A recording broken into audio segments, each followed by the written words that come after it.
Elections this week in Tanzania have sparked widespread protests. While you were scrolling through your feed in the last week of October 2025, hundreds of people were being killed in the streets of a country you probably didn't even know was having an election. So we have to stop pretending that countries that just hold an election where sometimes the winner somehow magically gets 90% of the vote because all the opposition is locked up. Tanzania just held what might be the most brutal election of 2025, and the world barely paid attention. President Samia Suluhu Hassan declared victory with 98% of the vote, and her main opponents were either thrown in jail or banned from running. Now, the opposition is claiming that over 1,000 people were killed by security forces in less than a week. The internet was shut down, bodies were allegedly dumped in secret locations, and the Trump administration's response was nothing more than a travel warning. This is the story of how a country that was once considered one of East Africa's most stable nations descended into what some are calling a massacre, and why America's silence might be the loudest statement of all.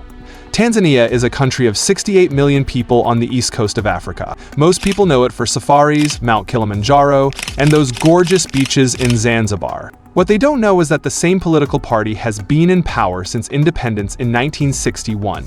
That's 64 years of one-party rule.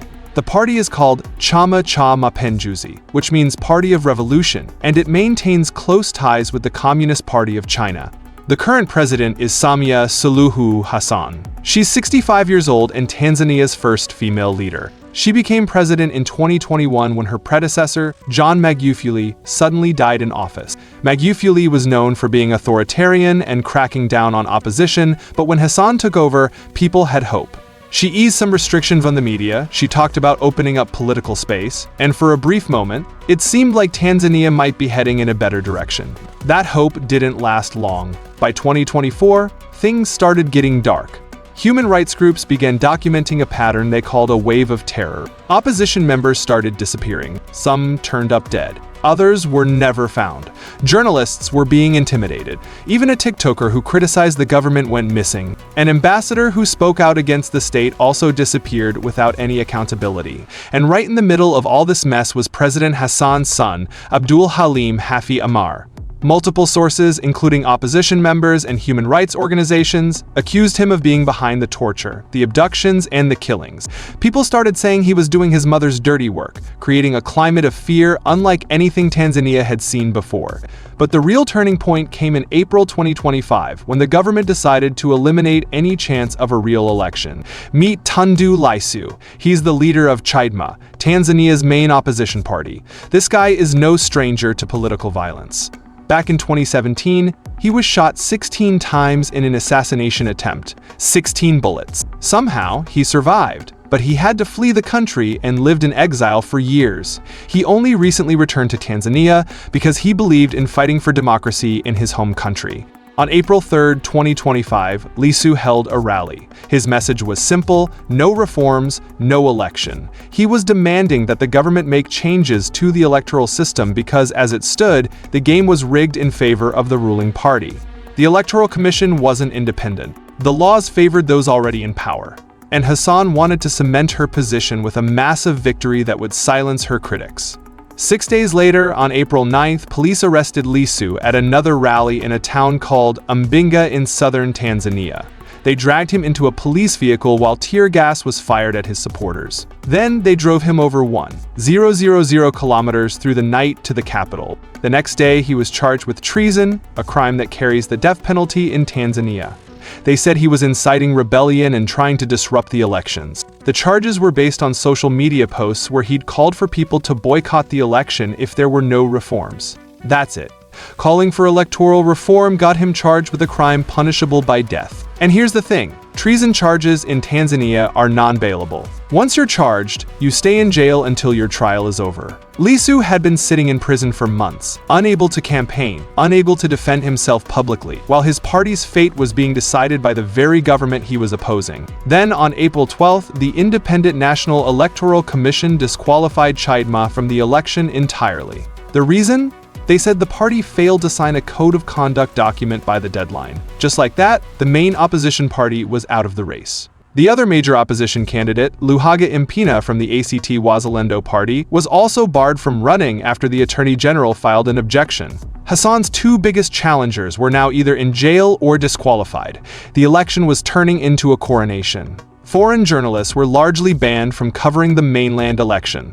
The few who tried to get accreditation were denied. CNN correspondent Larry Madowo said Tanzania doesn't like independent critical reporting and had made it nearly impossible for foreign media to operate there. The government was making sure that whatever happened during this election, the world wouldn't see it clearly. Election day was October 29, 2025. On paper, there were 17 candidates running for president, but Hassan was the only real contender. The others were from small parties with no chance of winning. More than 37 million people were registered to vote, but witnesses reported that turnout looked low, especially in urban areas. People were afraid. Then the chaos started. Protests erupted across the country on election day. In Dar es Salaam, Tanzania's largest city, with over 7 million people, huge crowds took to the streets. They tore down campaign posters of President Hassan.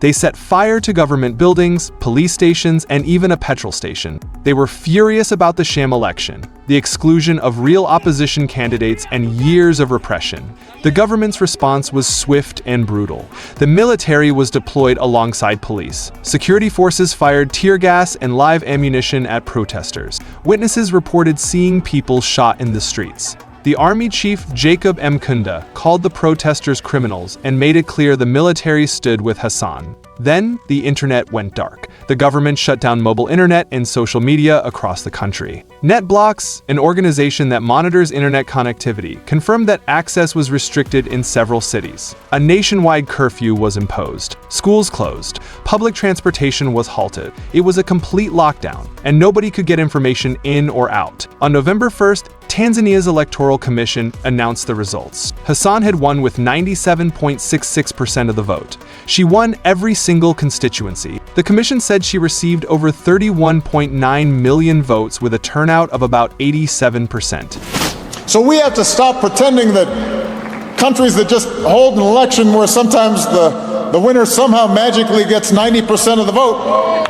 because all the opposition is locked up or can't get on TV is a democracy. Democracy depends on strong institutions, and it's about minority rights and checks and balances and freedom of speech and freedom of expression and a free press and the right to protest and petition the government and an independent judiciary and everybody having to follow the law. To put that in perspective, in the 2020 election, her predecessor Magufuli got just 12.5 million votes. The numbers didn't add up. Witnesses said turnout was low. Polling stations were disrupted by protest, but somehow, nearly 32 million people supposedly voted, and 98% of them chose Hassan. Foreign observers and news organizations immediately called it out as evidence of fraud. But here's where it got truly horrifying. While the government was celebrating Hassan's landslide victory, the opposition party Chadema started compiling reports from hospitals and health clinics across the country. On October 31st, their spokesperson John Katoka told reporters that about 700 people had been killed in just 3 days of protests. About 350 deaths in Dar es Salaam alone, over 200 in Mwanza, and hundreds more scattered across other regions. A security source told journalists they were hearing reports of maybe 700 to 800 dead across the whole country. A diplomatic source confirmed they were talking about hundreds of deaths. This wasn't a protest crackdown.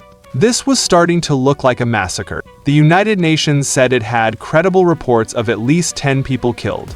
Amnesty International said they had information about at least 100 deaths, which is a weird way to respond, right? There are reports that hundreds of people have died and have been injured over the last 3 days. Can you categorically say how many have been injured or have lost their lives over the last 3 days, Minister? At the moment, nobody can state how many were injured, how many suffered, or how many properties were burnt. We are continuing to receive also the reports of the vandalized properties, private properties, including several regions of Tanzania. We are collecting that information. Some of the border posts, some of Tanzania Revenue Authority, some of the police posts, some of public properties, public cars, some of TANESCO, which is our electricity supply company, cars were burnt. We are continuing to receive those reports. At the moment, nobody can accumulate all those numbers and say until all the data and figures are in place. The UN is saying 10 people have lost their lives. Chadema says it could be up to 700. Well, at the moment, I'm reading as you are reading, but let's wait for the right authorized information to be out. But Chadema kept increasing their count as more information came in. By November 5th, they were saying that over 1,000 people had been killed, possibly as many as 2,000. And then came the most disturbing allegations. Chadema's communications director, Brenda Rupia, told CNN that police were stopping families from collecting bodies from hospitals. She said security forces had thrown away over 400 bodies in an undisclosed location. The party accused police of secretly dumping corpses to hide the true scale of the killings. One human rights lawyer reported seeing 2 army trucks loaded with dead bodies leaving a hospital mortuary, heading toward a forest where they might be buried in mass graves. Multiple hospitals and health clinics refused to talk to reporters because they were afraid. Local news sites hadn't been updated since Election Day. President Hassan made no public comment about the violence for days. The only official statement came from the army chief calling protesters criminals. When Hassan was finally sworn in on November 3rd, it wasn't in a public stadium like previous inaugurations. It was at a military base behind closed doors. Only dignitaries and foreign heads of state were allowed to attend. In her speech, she acknowledged that people had died but provided no numbers. She blamed the protests on foreigners and called the demonstrators unpatriotic. She said security forces would take all necessary actions to ensure the country remained peaceful. Translation: the crackdown would continue. While all this was happening, what was the response from the Trump administration? On October 30th, the U.S. Embassy in Tanzania told American citizens to shelter in place because of outbreaks of violence and roadblocks. That's it.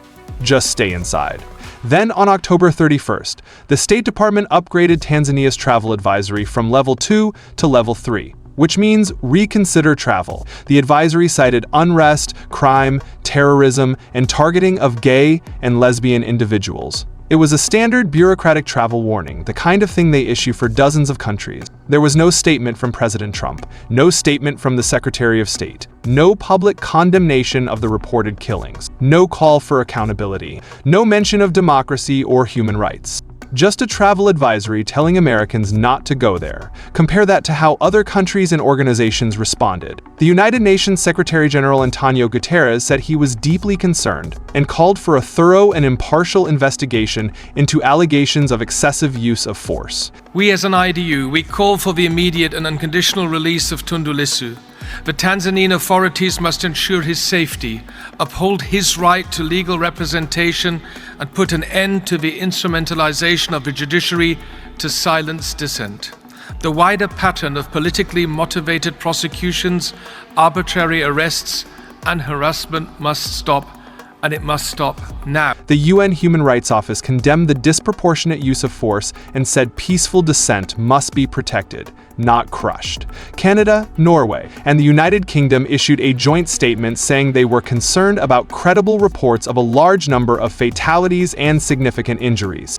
They urged Tanzanian authorities to act with maximum restraint and respect the rights of assembly and freedom of expression. They noted that the run-up to the election was marked by harassment, abductions, and intimidation. Even the African Union, which usually doesn't criticize member states too harshly, said it was extremely concerned about reports that hundreds of people were dead and hundreds more injured. The Southern African Development Community, a regional body that Tanzania belongs to, said that in most areas, voters could not express their democratic will because of restrictions on the opposition. But from the Trump administration, silence.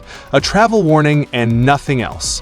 This fit into a broader pattern. Earlier in 2025, Trump halted foreign development aid for 90 days shortly after his inauguration, affecting USAID programs and PEPFAR support for HIV and AIDS treatment in Tanzania. The administration showed little interest in promoting democracy or human rights abroad, instead focusing on an America-first approach that avoided getting involved in other countries' internal affairs. The question is, did America's silence send a message? When the world's most powerful democracy said nothing while hundreds or possibly thousands of people were allegedly killed for protesting a rigged election, what did that tell authoritarian leaders around the world? Tanzania had been a key partner in East Africa. It's strategically important, sitting on major trade routes and sharing borders with 8 other countries. The US had provided significant aid over the years, and Tanzania had been relatively stable compared to some of its neighbors. But stability didn't mean democracy, and silence in the face of violence wasn't neutrality. It was a choice. Right now, opposition leader Tundu Lissu is still in jail facing treason charges that could result in his execution. Chadema declared a week of mourning with flags at half-mast for those killed in the protests. Families were searching for missing relatives. The internet slowly came back, but the government warned people not to share images or videos that could cause panic, threatening treason charges for anyone who did. President Hassan moved forward as if nothing happened. She talked about unity and development. Foreign dignitaries attended her inauguration. Life in Tanzania was supposed to return to normal. But how could things be normal when hundreds or thousands of people were dead? When opposition leaders were in prison, when families didn't know where their loved ones' bodies were? This is what happened when democracy died in the dark. When the internet was shut off, when journalists were banned, when opposition was crushed, when the world looked the other way. Tanzania just showed us how quickly a country could go from being relatively stable to potentially committing mass atrocities during an election. And the Trump administration's response told us something too.